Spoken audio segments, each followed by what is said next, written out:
welcome, welcome. I'm so glad you joined us as we discuss racial justice approaches to ADHD, health, and wealth. Dr. Donalisa Fisher, Dr. Brandy Walker, and Rick Webster. And we're here, yes.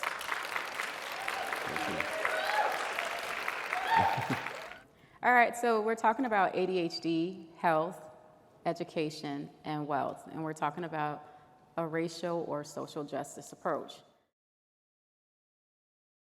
So education. Yes, so this is one of Dawn's favorite topics.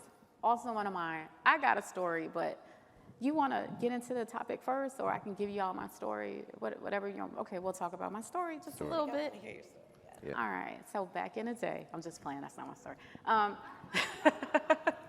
So I have a client that I'm seeing. And my client disclosed to me, he's probably in maybe around 26, 27, right? Unemployed, looking for work, living in substandard conditions. So I'm trying to figure out, like, how did you end up there? Like, where's your school education? Okay, I got a high school diploma, but not, they kind of gave it to me, right? So as we talk, this person talks about how they grew up in Baltimore, right? Went through Baltimore school system.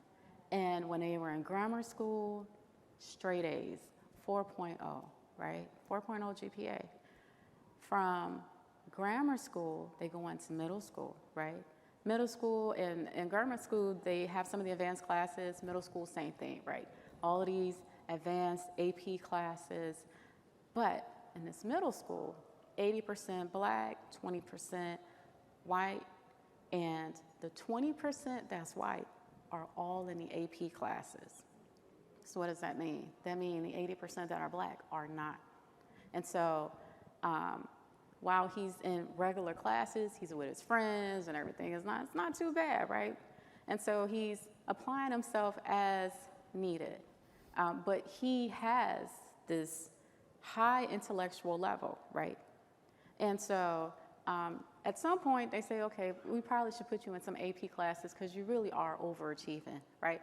Put him in the AP classes, and in that environment, he's ridiculed, exposed to racism, discrimination, implicit bias.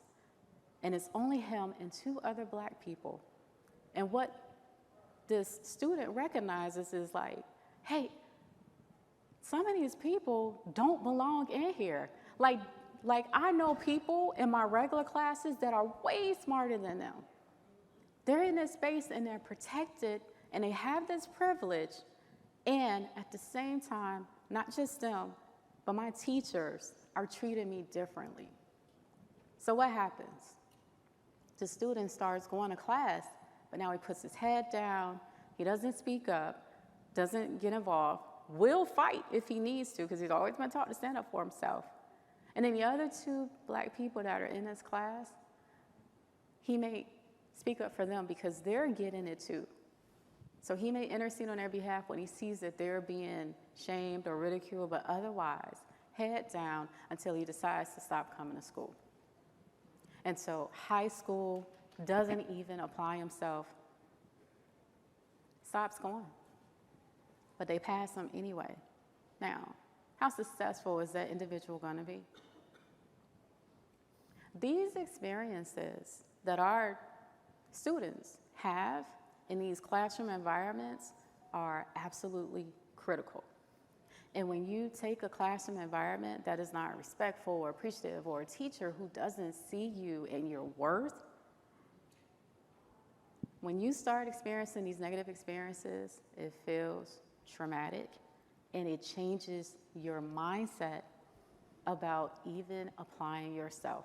So this trajectory that we see where all of these people ending up in prison, how does that look for someone who has ADHD who's having these experiences? And we're saying this happened like maybe about 8 to 7 years ago. All of this stuff is recent. So in the educational system, oh my gosh, this is where kids either love school or hate it. But we all know that education is probably one of the number one predictors of a higher quality of life. Over to you, Dawn. Before you go with that, I think there's a book called Coaching for Equity, which I think should be required for every teacher, because a lot of this is implicit. The teachers aren't evil, they just don't know. They don't know what they're doing. It's an element of white privilege. You get to walk around not knowing that you don't know. Are you able to hear, Rick, audience? Yeah? Yeah. Okay, I'm deaf hard of hearing, so. Didn't work? But the book was called Coaching for Equity? Coaching for Equity, yeah. Coaching for Equity. And yeah, there's a lot. We have, for those of you that have our handout, we have a list of peer-reviewed resources at the end. And there's also, I'll try to, I think I can, there's also you don't have to read like educational research journals if you don't want to and so forth. I definitely got you on the academic articles and publications and so forth.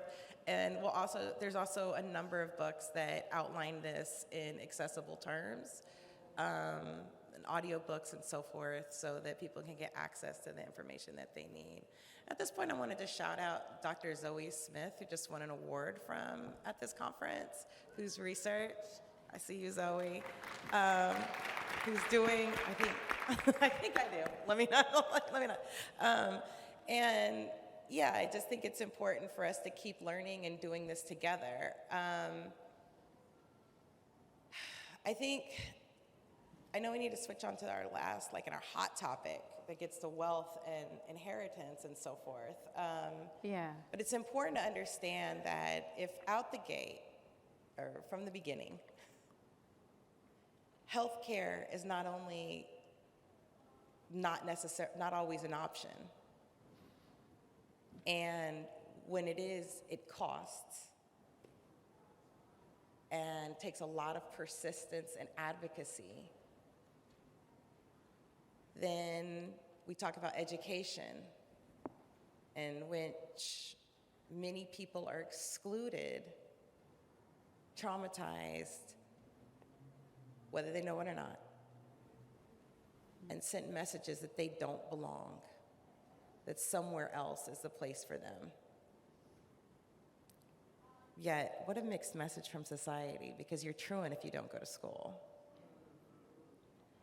So this builds up to earning power, access to, because we don't just go to school for knowledge and education, right? We can get that even from, in multiple places. We're there for our networks, too, our friendships, our future advocates, people who might be able to refer us to people to help us get help. And if you're cut out from all of that, or there's some obstacle and barrier to getting access to that, then that, again, can have lifelong impact factors that take many of us decades to connect to the resources that we offer here in this room, to find community. But this isn't but I can say that I've witnessed radical change on individual levels and then in policy levels. And I'm dealing with large systems in public education, given the state that I worked in for the past 20 years, but even prior to that, Florida, Illinois, Missouri, and even in other countries. Change is possible, but it takes us understanding this and practicing talking about it. So yeah, I think education. I think I'll try to bring it back up later. I don't know. There's a story that some of us grow up with about, I believe it's Charles Drew, but I didn't expect to tell this story about the heart surgeon who died outside of a hospital, a segregated hospital. And so I'm going to try to make this leap to education for a moment, that when educators, coaches, clinicians, and medical professionals, we need to recognize that our attention and our continued education is critical. It's life and death for many people. And that might not just be out, in a hospital or in a therapy session or in a coaching session, but it might also be taking place in a classroom or any related office. All of our work matters. Yeah, and just to add a little bit more continuity to the idea of education, we've talked a lot about the school to prison pipeline, right? And nobody goes to school and says, you know what, I think I want to go to jail when I leave here, right? But what happens is, particularly when executive functioning is impaired or compromised, right? So we know with the diagnosis of ADHD, the aspect of us being able to think things through and make good decisions in spite of distractions or the pull for immediate gratification, right? When that's happening in our brain, as a kid, it doesn't, it matters. But when that's not addressed, it just shows up in adulthood for adult type situations. Mm-hmm. So now, you couldn't get me to do my homework, and I didn't feel like doing my chores, but guess what? I can't get a job, right? Or if I can't get a job, I don't know really how to cope with my symptoms. So, I might smoke a J or 2 or 3 or 4 every day. This is how I cope, right? I can get enough money to get enough, marijuana or whatever, right? Because that's light compared to some of the other things that people are dabbling in. But those become the coping strategies, right? We open ourselves up to a lot of accidental type conditions, right? Whether it's driving type accidents with fatal results, or maybe it's just being in a wrong place at the wrong time, hanging with the wrong people, right? But this whole pipeline where we end up with these negative trajectories that end up in the law, it's just a matter of time, right? When things kind of cross the legal line. Too many speeding tickets. Now, I went to Howard University. I will tell you, parking is crazy. I have a photo album of parking tickets and red light violations. I was in court like every other day, but wait. They was like, we have you putting on lip gloss. I was like, you sure that's me? But I don't have a diagnosis of ADHD. I just work very closely with the population, right? And my research is here. And I have strong relationships and collaborations, right? Because I feel like we can make a tremendous difference.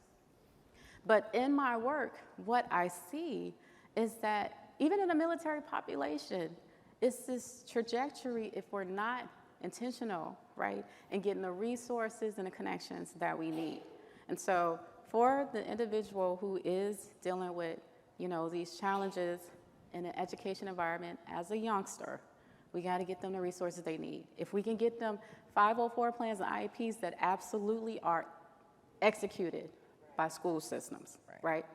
And that execution needs to happen middle school, high school, college, even in an advanced education environment. If they get what they need, they will be great.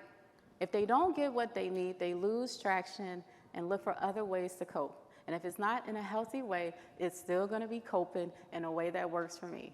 Whether I avoid making important decisions and I just don't make them, or if I make important decisions but I make bad ones, they still add up to being negative outcomes.